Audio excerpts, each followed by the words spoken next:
ఓం కాత్యాయనాయ విద్మహే కన్యాకుమారి ధీమహి తన్నో దుర్గిః ప్రచోదయాత్. స్వాహా.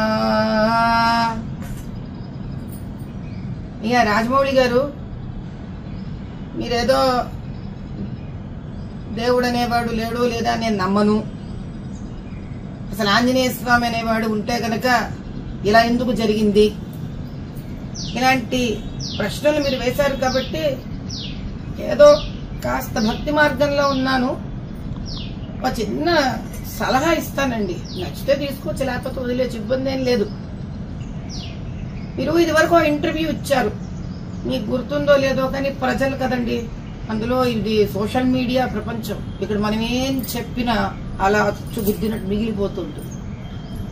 మీరు ఒకసారి అన్నారు, శ్రీకృష్ణుడు 16,000 మంది మంచి గర్ల్ ఫ్రెండ్స్ ఉన్నారు ఆయనకి, మంచి కమర్షియల్ హీరో, అందుకే నాకు బాగా నచ్చుతాడు ఆయన, మంచి స్టోరీకి దిట్టంగా ఉంటాడు హీరోలాగా. రామచంద్రుడు భలే బోరింగ్, ఎంతసేపు ఒక ఆడ మనిషితోనే ఉంటాడు, పైగా ఏమీ పలకడు, అమ్మా నాన్న మాట వింటాడు, అందుకే నాకు పెద్దగా ఇష్టం ఉండదు, ఆయన కమర్షియల్ హీరో కాదు అన్నారు. ఒకసారి ఆలోచిద్దామండి. కృష్ణుడి నుంచి తీసుకోవాల్సింది భగవద్గీతలో కొన్ని ఉన్నాయి. ఫలితాన్ని ఆశించి ఏది చెయ్యకూడదు, నీవు చేసే కర్తవ్యాన్ని నువ్వు చేయి. అంత ఇష్టం ఉండిపోని 16,000 గర్ల్ ఫ్రెండ్స్ అనిపించుకున్నాడు మీతోట ఆయన. పాప ఏం చేద్దాం, కలియుగంలో ఇలా ఇలా ఇలా ఇలా ఏడ్చింది మా జీవితాలంతా. పోనీ ఆ భగవద్గీత కృష్ణుడు చెప్పినవని నేర్చుకున్నారా? లేదు. ఏకపత్ని వ్రతుడైన రామచంద్రుడు కలియుగానికి ఆదర్శ పురుషుడండి.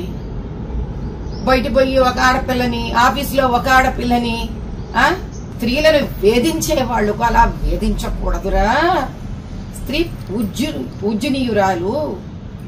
ఏకపత్ని వ్రతంలో ఉండే ఒక గొప్పతనం దానికి ఉంది. తల్లిదండ్రుల మాట వినాలి. మాతృదేవో భవ, పితృదేవో భవ, ఆచార్య దేవో భవ. ఇవన్నీ నేర్పించిన వాడు రామచంద్రుడు. అయోధ్య రాజు రామచంద్రుడు.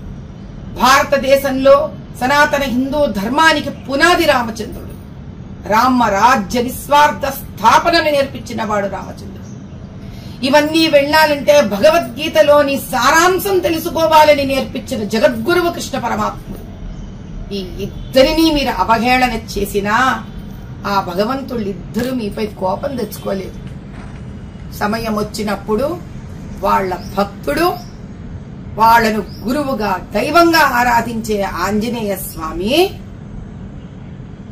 మీకు చక్కటి గుణపాఠం నేర్పించడానికి వస్తున్నారు. జరిగితే డబ్బిచ్చిన దేవుడిని మీరు విస్మరించి ఆ దేవుడిని అడ్డం పెట్టుకొని చేసే వ్యాపారాన్ని గౌరవించకుండా, బోరు, ఇష్టం లేదు, ఇలాంటి పదప్రయోగం చేశారు కదా, అందుకు తగిన శాస్తి జవాబు ఆంజనేయ స్వామి ఇస్తాడు. ఎలా పడితే అలా మాట్లాడి సనాతన హిందూ ధర్మానికి మీరేం చేయలేరు. కానీ మిమ్మల్ని పూజించో, మిమ్మల్ని ప్రేమించో, మిమ్మల్ని అభిమానించే భక్తులకి మాత్రం మీరు ఎవరు